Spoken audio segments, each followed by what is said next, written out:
সুপ্রিয় শিক্ষার্থীরা, তোমরা সবাই কেমন আছো? আশা করি তোমরা সবাই ভালো। রাঙামাটি সদর মাধ্যমিক অনলাইন স্কুলের পক্ষ থেকে তোমাদের শুভেচ্ছা জানাচ্ছি। আমি বিশ্বজিৎ চৌধুরী, সহকারী প্রধান শিক্ষক, রানীদামি উচ্চ বিদ্যালয়, রাঙামাটি সদর। আজকে আমি তোমাদের সামনে, তোমরা নিশ্চয়ই অবগত আছো যে মাওসী কর্তৃক নির্ধারিত 6 সপ্তাহ ব্যাপী যে বিভিন্ন বিষয়ের অ্যাসাইনমেন্ট, আজকে দ্বিতীয় সপ্তাহের যে অ্যাসাইনমেন্ট প্রকাশিত হয়েছে, সেখানে অষ্টম বিজ্ঞান বিষয়ে যে অ্যাসাইনমেন্ট দেওয়া হয়েছে, সেখানে দ্বিতীয় অধ্যায়ের কোষ বিভাজন অধ্যায়ের মাইটোসিস প্রক্রিয়ার বিভিন্ন ধাপ এই অ্যাসাইনমেন্টটাও দেওয়া অন্তর্ভুক্ত আছে। তা আমি আজকে সেই বিষয়ের উপর একটু আলোচনা করব। চিত্র কিভাবে অঙ্কন করে এটা তোমাদের অ্যাসাইনমেন্ট তৈরিতে সহায়ক হবে। এখানে কোষ বিভাজন আমরা জানি যে উদ্ভিদ এবং প্রাণী অর্থাৎ জীবদেহ কোষ দ্বারা গঠিত, এবং কোষ বিভাজন দুই প্রকার। একটা হচ্ছে মাইটোসিস কোষ বিভাজন, আর একটা হচ্ছে মিওসিস কোষ বিভাজন। তো আমরা আজকে মাইটোসিস কোষ বিভাজনের বিভিন্ন ধাপ, মাইটোসিস কোষ বিভাজনের ধাপ হচ্ছে 5টি। একটা হচ্ছে prophase, metaphase, anaphase, telophase, prometaphase. এগুলো নিয়ে আমরা আলোচনা করব। তাহলে আজকের আমাদের আলোচ্য বিষয় হচ্ছে মাইটোসিস প্রক্রিয়ার বিভিন্ন ধাপ আজকের পাঠ শিরোনাম। এখানে প্রথম ধাপ হচ্ছে প্রোফেজ। এটা আমরা উদ্ভিদ কোষের কোষ বিভাজন নিয়ে আলোচনা করব। প্রোফেজ প্রথমে হচ্ছে, আমি চিত্রটা অঙ্কন করছি, দেখো এখানে দুইটা, এটা হচ্ছে স্ট্রাকচার উদ্ভিদ কোষের। এখানে মাইটোসিস কোষ বিভাজনে নিউক্লিয়াস থাকবে, নিউক্লিওলাস। এটা হচ্ছে নিউক্লিওলাস, এই নিউক্লিওলাস থাকে। আর ক্রোমোজোমগুলো মোটা এবং খাটো, থাকে।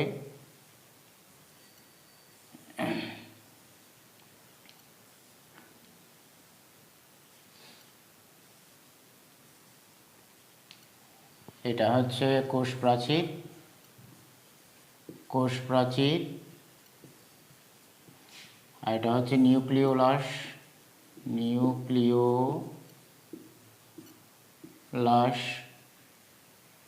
এটা হচ্ছে ক্রোমোজোম।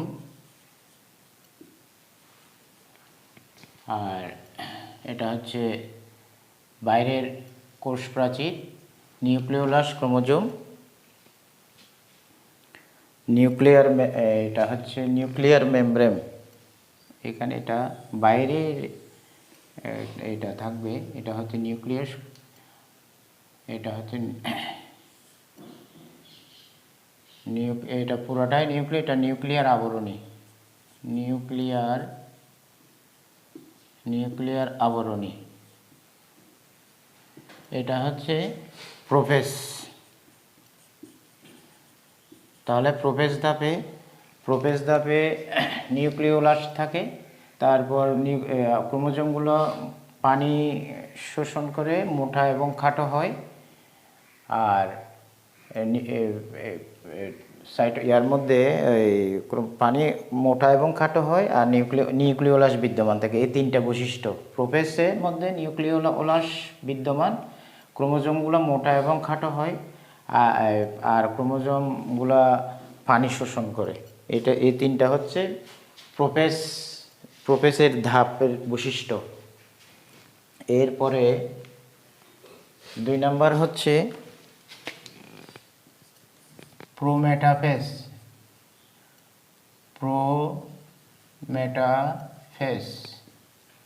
আমি একই চিত্রের মধ্যে যেহেতু আমাদের বাহ্যিক স্ট্রাকচারটা প্রত্যেকটা স্টেপের ক্ষেত্রে, প্রত্যেকটা ধাপের ক্ষেত্রে একই, কাজে আমরা আমি কি এখানে এই বাহ্যিক স্ট্রাকচার ঠিক রেখে শুধু ভিতরের এটা কীভাবে পরিবর্তন হয় সেটা দেখাচ্ছি।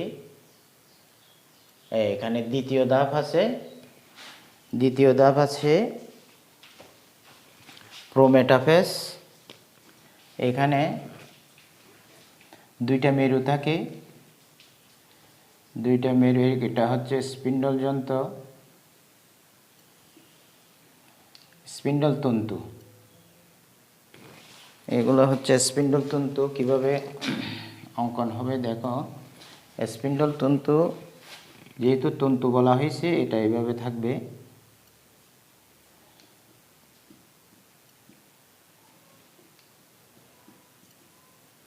দেখো কিভাবে অঙ্কন করছি। স্পিন্ডল তন্তু আবির্ভাব ঘটে দ্বিতীয় প্রোমেটাফেজ ধাপে।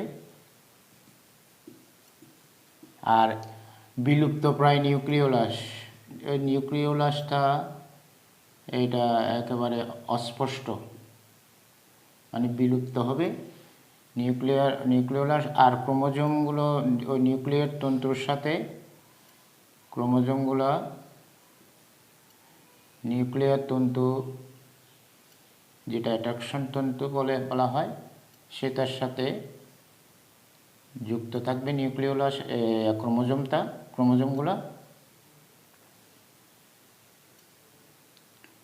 ক্রোমোজোমগুলো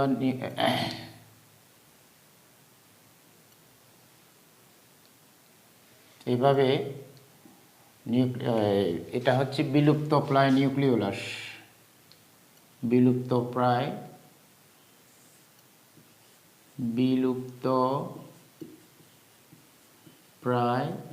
নিউক্লিওলাস। আর এগুলো হচ্ছে ক্রোমোজোম।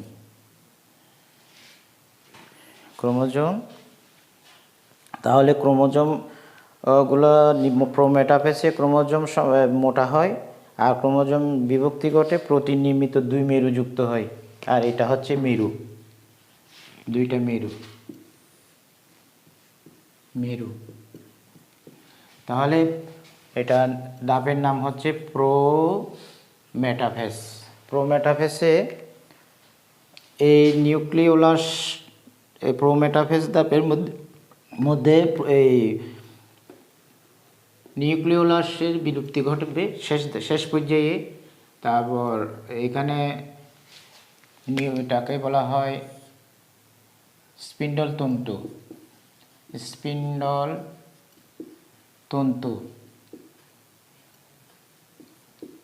এখানে প্রোমেটাফেজ ধাপে স্পিন্ডল তন্তুর আবির্ভাব ঘটবে, আর এই স্পিন্ডল তন্তুর সাথে ক্রোমোজোমগুলো আটকে থাকবে। আর এই প্রোমেটাফেজ ধাপের শেষ পর্যায়ে এটা নিউক্লিওলাসটা বিলুপ্তি ঘটবে। এই জন্য একটু অস্পষ্ট করে এখানে নিউক্লিওলাসটা অস্পষ্ট করে আঁকতে হবে, যাতে এটা ভালোভাবে দেখা না যায়। এটা এই পর্যায়ে শেষ ধাপে, অর্থাৎ এই ধাপের শেষ পর্যায়ে নিউক্লিওলাসটা বিলুপ্তি ঘটবে। এ হচ্ছে প্রোমেটাফেজ ধাপের বৈশিষ্ট্য। এরপরে 3 নম্বর হচ্ছে মেটাফেজ।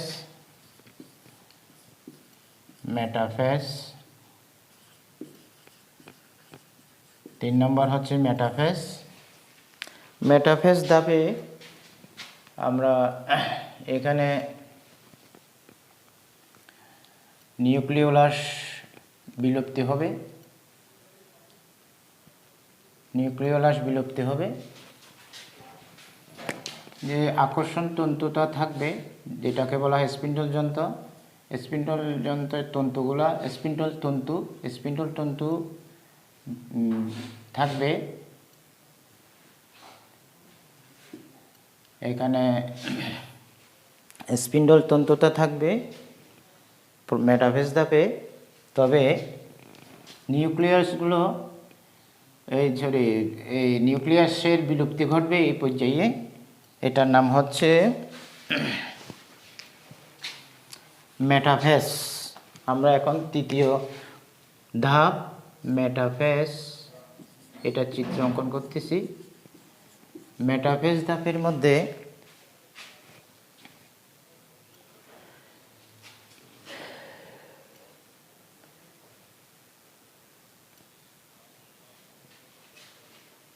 এইগুলো থাকবে না, এখানে শুধু এখানে ক্রোমোজোমগুলো বিষুবীয় অঞ্চল, অর্থাৎ এই মাঝখান বরাবর এই অঞ্চলটাকে বলা হয় বিষুবীয় অঞ্চল।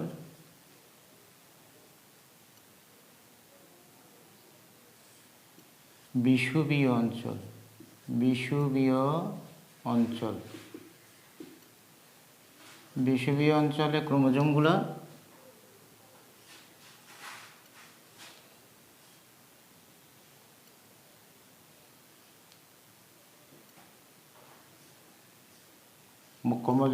বিষুবীয় অঞ্চলে থাকবে, বরাবর অবস্থান করবে বিষুবীয় অঞ্চল বরাবর।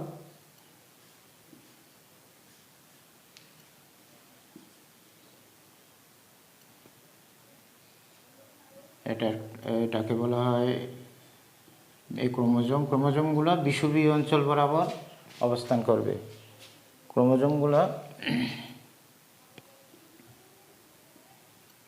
এটা এইভাবে আঁকো, ভি আকৃতি হয়, এটা বিষুবীয় অঞ্চল বরাবর অবস্থান করে।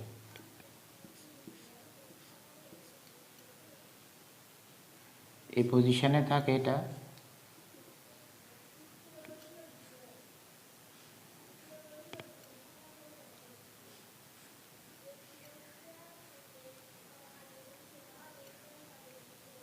বিষুবীয় অঞ্চল বরাবর অবস্থান করবে। এইটার নাম হচ্ছে ক্রোমোজোমগুলো বিষুবীয় অঞ্চল বরাবর মাঝখানে অবস্থান করে। তাহলে ক্রোমোজোম বিষুবীয় অঞ্চল বরাবর অবস্থান করে। ক্রোমোজোম সবচেয়ে বেশি মোটা ও খাটো হয়, এগুলা বেশি মোটা এবং খাটো বেটে। ক্রোমোজোমগুলো বেশি মোটা এবং খাটো হয়।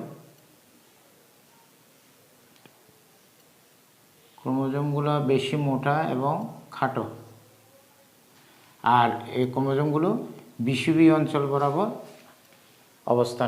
অবস্থান করে। এটাকে বলা হচ্ছে বিষুবীয় অঞ্চল, মাঝখানে বরাবর ক্রোমোজোমগুলো মাঝ বরাবর অবস্থান করবে, আর ক্রোমোজোমগুলো মোটা এবং খাটো হয়। এইটার নাম হচ্ছে মেটাফেজ ধাপ।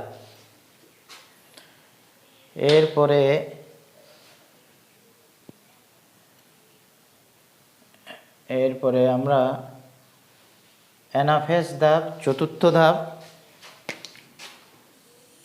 চতুর্থ ধাপের নাম হচ্ছে অ্যানাফেজ ধাপ। এই অ্যানাফেজ ধাপ নিয়ে আলোচনা করব। চতুর্থ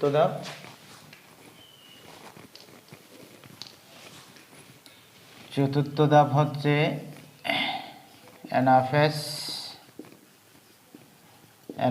ধাপ। এই অ্যানাফেজ ধাপে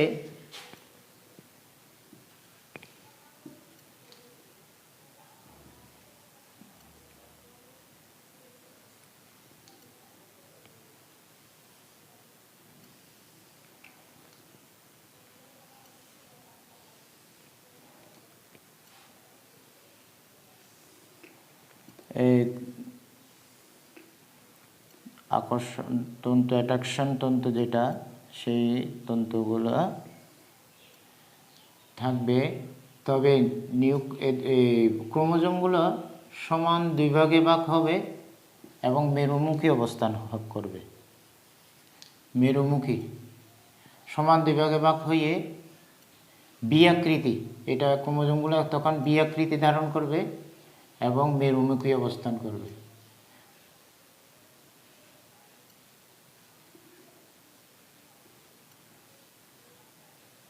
এটা এদিকে মেরুমুখী আর এদিকে মেরুমুখী, এটা নিচের দিকে। ক্রোমোজোমগুলা মেরুমুখী অবস্থান করবে, সমান দুই ভাগে ভাগ হয়ে যাবে। এটা হচ্ছে বৈশিষ্ট্য। এটা ক্রোমোজোম সমান দুই ভাগে ভাগ হবে এবং মেরুমুখী অবস্থান করবে। এটা হচ্ছে মেরু, এটা হচ্ছে অ্যানাফেজ ধাপ। তাহলে এই অ্যানাফেজ ধাপের মধ্যে এটা আর বিষুবীয় অঞ্চল থাকবে না, এই ক্রোমোজোম এগুলা এই অবস্থায় এসে যাবে। ক্রোমোজোম, স্পিন্ডল তন্তু ঠিক থাকবে, কোষ প্রাচীর, এই মেরু, দুইটাই হচ্ছে মেরু। তাহলে এই অ্যানাফেজ ধাপে প্রতিটি ক্রোমোজোম সেন্ট্রোমিয়ার বরাবর অবস্থান করে, আর ক্রোমোজোম বিভাজনের বিভাজনটা মেরুমুখী হয়, সমান দুই ভাগে ভাগ হয়ে যায়। অর্থাৎ বিষুবীয় অঞ্চল থেকে যেটা মেটাফেজে যেটা বিষুবীয় অঞ্চল বরাবর থাকতো, অ্যানাফেজে সেই ক্রোমোজোমগুলো সমান দুই ভাগে ভাগ হয়ে মেরুমুখী অবস্থান করে।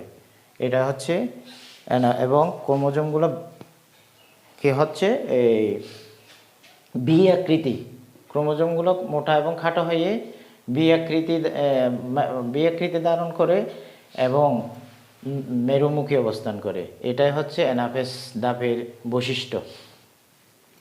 এরপরে সর্বশেষ ধাপ যেটাকে বলা হয় টেলোফেজ। 5 নম্বর ধাপ হচ্ছে কি টেলোফেজ। টেলোফেজ ধাপে আবার আমরা এখন একই স্ট্রাকচারে, যেহেতু বাহ্যিক কাঠামোটা প্রত্যেকটা ধাপে ঠিক থাকবে, এজন্য আমরা শুধু ভিতরেরগুলা পরিবর্তন করব। ভিতরের ধাপের এটা পরিবর্তন করব, বাহ্যিক ধাপটা ঠিক, স্ট্রাকচারটা ঠিকঠাক থাকবে প্রত্যেক ধাপের মধ্যে। এই জন্য আমরা একই চিত্রের মধ্যে সবগুলো দেখাচ্ছি, তাহলে তোমরা আলাদা আলাদা আঁকবে। এই ধাপের মধ্যে এটার নাম হচ্ছে টেলোফেজ, সর্বশেষ 5ম ধাপ টেলোফেজ। টেলোফেজ ধাপে আবার নিউক্লিয়ার আবরণী আবির্ভাব ঘটবে, আর নিউক্লিয়াসটা সমান দুই ভাগে ভাগ হয়ে যাবে ক্রোমোজোম সহ, আর ক্রোমোজোমগুলো লম্বা এবং পেঁচানো থাকবে, সমান দুই ভাগে ভাগ হয়ে যাবে।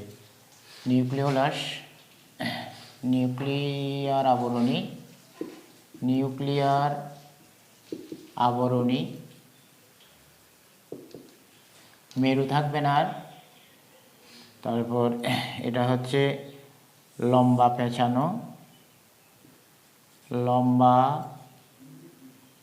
পেঁচানো ক্রোমোজোম, মেরু থাকবে না। আর এটা হচ্ছে মেরু এবং স্পিন্ডল তন্তু, এই পর্যায়ে ধাপে এগুলো থাকবে না। লম্বা পেঁচানো ক্রোমোজোম, তারপর নিউক্লিওলাস,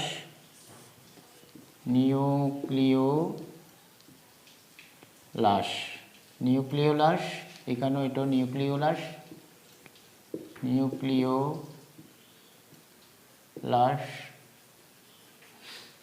অর্থাৎ সর্বশেষ ধাপে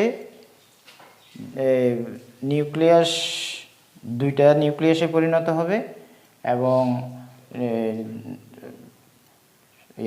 ক্রোমোজোমগুলো লম্বা এবং পেঁচানো হবে, দুই ভাগে ভাগ হয়ে যাবে।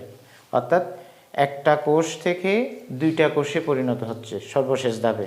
কারণ যে কোষে নিউক্লিয়াস আছে, সুগঠিত নিউক্লিয়াস আছে, তাকে বলা হয় সুকেন্দ্রিক কোষ।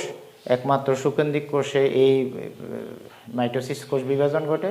প্রথমে নিউক্লিয়াস ছিল প্রথম ধাপে, যেটাকে আমরা প্রোফেজ বলেছি। প্রোফেজ ধাপে ছিল ওই নিউক্লিয়াস ছিল একটা, এটা সর্বশেষ ধাপ টেলোফেজ পর্যায়ে এসে নিউক্লিয়াস হয়েছে দুইটা, অর্থাৎ একটা কোষ দুইটা কোষে পরিণত হয়েছে। তাহলে আমরা প্রথম ধাপে পেয়েছি নিউক্লিয়াসটা, নিউক্লিওলাসের নিউক্লিওলাস সুস্পষ্ট নিউক্লিয়াস থাকে প্রোফেসে, এবং ইয়াগুলা ক্রোমোজোমগুলো মোটা খাটো হয়। প্রোমেটাফেসে এসে নিউক্লিওলাসের আবির্ভাব ঘটে, তারপরে ক্রোমোজোমগুলো লম্বা এবং খাটো, লম্বা এবং পেঁচানো হয়।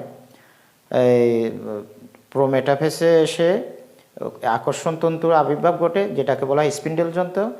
আর তৃতীয় ধাপ মেটাফেজে এসে এটা ক্রোমোজোমগুলো মেরুমুখী অবস্থা বিষুবী অঞ্চলে অর্থাৎ মাঝ বরাবর অবস্থান করে। তারপরে অ্যানাফেজ ধাপে এসে ওই ক্রোমোজোমগুলো মেরুমুখী অবস্থান করে বি আকৃতি ধারণ করে দুই পাশে দুইটা সমান দুই ভাগে বিভক্ত হয়ে যায়। আবার সর্বশেষ ধাপ টেলোফেসে এসে ওই আবার নিউক্লিওলাসের আবির্ভাব ঘটে এবং ক্রোমোজোমগুলো লম্বা পেঁচানো হয়, নিউক্লিয়ার আবরণী দুই ভাগে বিভক্ত হয়ে দুইটা নিউক্লিয়াসে পরিণত হয়, অর্থাৎ একটা কোষ থেকে দুইটা কোষে পরিণত হয়। এটাকে বলা হচ্ছে এই টেলোফেজ ধাপের সর্বশেষ ধাপ। একটা নিউক্লিয়াস, একটা কোষ দুইটা কোষে বিভক্ত হয়ে গেছে।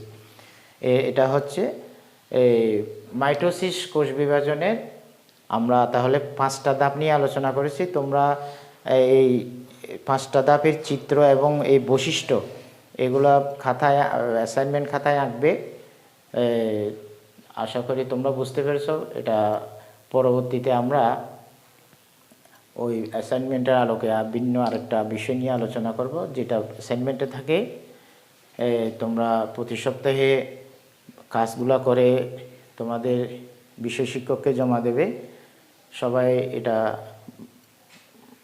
অবশ্যই সপ্তাহে করে নির্ধারিত তারিখে জমা দেবে। তোমরা ভালো থেকো, সুস্থ থেকো। সবাইকে ধন্যবাদ।